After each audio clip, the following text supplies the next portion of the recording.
जैसा कि आप जानते हैं कि हमारी कंपनी अवर द ग्रेट पुर्तगाल आपको पुर्तगाल के हवाले से न्यू अपडेट से आगाह रखती है। लिहाजा आज की इस वीडियो में एक और न्यू अपडेट्स पुर्तगाल के हवाले से हम लेकर आए हैं कि जिसमें आप जो यूके और पुर्तगाल के लाइसेंस होल्डर हैं वो विदाउट एनी थ्योरी और प्रैक्टिकल टेस्ट के दोनों ममालिक में गाड़ी ना सिर्फ ड्राइव कर सकते हैं बल्कि अपने ड्राइविंग लाइसेंसेस को दोनों ममालिक में एक्सचेंज भी करवा सकते हैं। तो मैं आपको बताता चलूँ कि जो पुर्तगाल के अंदर यूके के एम्बेसडर हैं क्रिस सेंटी और पुर्तगाल के जो एम्बेसडर हैं यूके के अंदर नोनो ब्रीतू, इन दोनों के दरमियान में ये एग्रीमेंट साइन हुआ है और ये दोनों ममालिक के जो एम्बेसडर हैं ये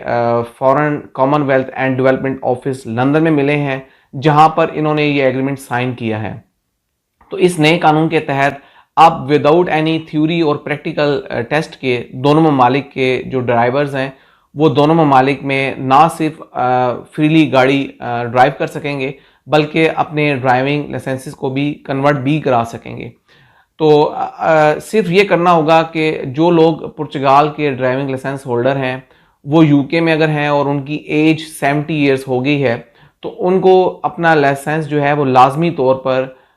यूके के लाइसेंस में एक्सचेंज करना होगा। लेकिन ये जो एक्सचेंज होगा उनका लाइसेंस विदाउट थ्योरी और प्रैक्टिकल टेस्ट के होगा। यहाँ पर मैं आपको एक और टेक्निकल बात बताता चलूँ कि ये जो कानून है वो इम्प्लीमेंट होगा स्टार्ट में 2024 में, लेकिन इससे रिलेटेड जितनी भी अपडेट है उनको आप यूके के अंदर DVLA जो डिपार्टमेंट है, driver and vehicle licensing agency जो उनकी है, उनकी ऑफिशियल वेबसाइट पर विजिट करके देख सकते हैं, या फिर आप पुर्तगाल के अंदर जो institute of mobility and transport यानी कि IMT है उनकी ऑफिशियल वेबसाइट पर जाकर आप इस कानून के मुताबिक अपडेट भी ले सकते हैं। लेकिन अगर आप चाहते हैं कि आप हमारे कंसल्टेंट से रब्ता करें तो विदाउट एनी हेजिटेशन आप किसी वक्त भी हमसे रब्ता कर सकते हैं और हम चाहेंगे कि आपको मुकम्मल जो अपडेट हैं वो दे सकें। तो इसके साथ एक और टेक्निकल चीज़ है, जो लोग पुर्तगाल के अंदर अपने वहाँ पर गए हैं और उन्होंने अपने इंडिया के, नेपाल, बांग्लादेश, पाकिस्तान के ड्राइविंग लाइसेंसेस कन्वर्ट करवाए हैं,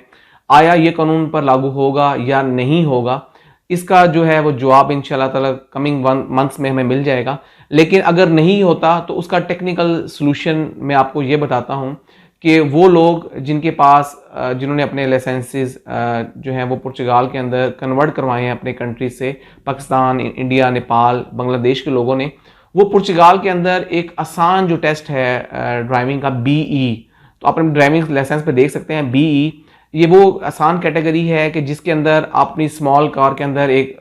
जो है वो केबन, एक्स्ट्रा केबन लगाते हैं बैक साइड पर, या उसे आप स्मॉल लॉरी कह सकते हैं, वो अटैच करते हैं। तो ये इस टेस्ट के लिए पास करने के लिए आपको थ्योरी की ज़रूरत नहीं है। आप पुर्तगाल के अंदर 2-3 क्लासेस लेकर ये लाइसेंस हासिल कर सकते हैं। तो उसके बाद बासानी, क्योंकि आपने ये टेस्ट जो है वो पुर्तगाल के अंदर पास किया है, तो इसके बिहाफ पर बासानी आपका पुर्तगाल का जो ड्राइविंग लाइसेंस है वो यूके में एक्सचेंज हो जाएगा। अगर खुदा न खास्ता इस कानून में ये कानून नहीं आता कि ये लाइसेंस होल्डर्स का एक्सचेंज होगा या नहीं होगा, अगर ऐसा होता है तो आप एहतियात के तौर पर कर सकते हैं। अगर आपका टूर है कोई पुर्तगाल का तो आप किसी भी ड्राइविंग स्कूल में के थ्रू ये जो है टेस्ट बुक करवा सकते हैं, उसकी कास्ट भी बहुत ज़्यादा नहीं है। तो अगर आप चाहते हैं कि पुर्तगाल के से रिलेटेड न्यू अपडेट से आप अपडेट रहें और हम आपको इन्फॉर्म करते रहें, तो मेरी वीडियो के लास्ट में रिक्वेस्ट है कि आप हमारे यूट्यूब चैनल को ज़्यादा से ज़्यादा लाइक शेयर करें, हमारे चैनल को सब्सक्राइब करें और बेल आइकन को ज़रूर प्रेस कर दें ताकि हमारी आने वाली हर नई वीडियो आपको सबसे पहले मिल सके।